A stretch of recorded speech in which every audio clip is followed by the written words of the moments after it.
تعالوا وياي خلي نسوي أطيب حمص بطحينة. جبت الحمص المسلوق، أنا سلقته قبل ليلة وخليته بالخلاط. خليت 3 فصوص ثوم، إذا ما تحبون هواية ثوم خلوا فص واحد، إذا ما تحبون يكون نكهة الثوم قوية. خليت الثوم والملح. بعدين جبت الليمون، تقريبا نص كوب ليمون،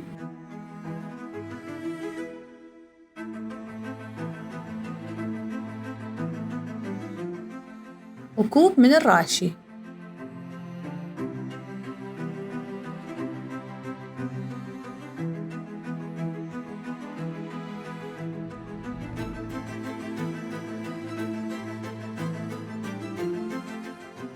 أخلي الراشي وبعدين أخلط بالخلاط.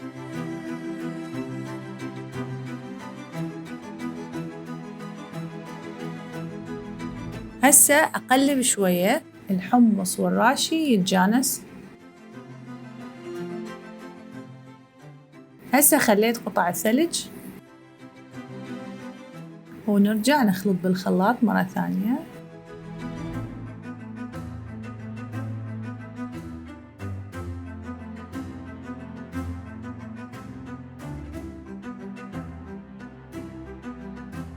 الثلج هو اللي يخلي لونها هيك يفتح ويصير مثل المطاعم. زينتها بالبابريكا وبزيت الزيتون وشرائح الليمون، وتاكلوها بألف عافية. لا تنسون تشتركون بالقناة وتسوون لايك للفيديو وتفعلون الجرس حتى توصلكم وصفاتي أول بأول.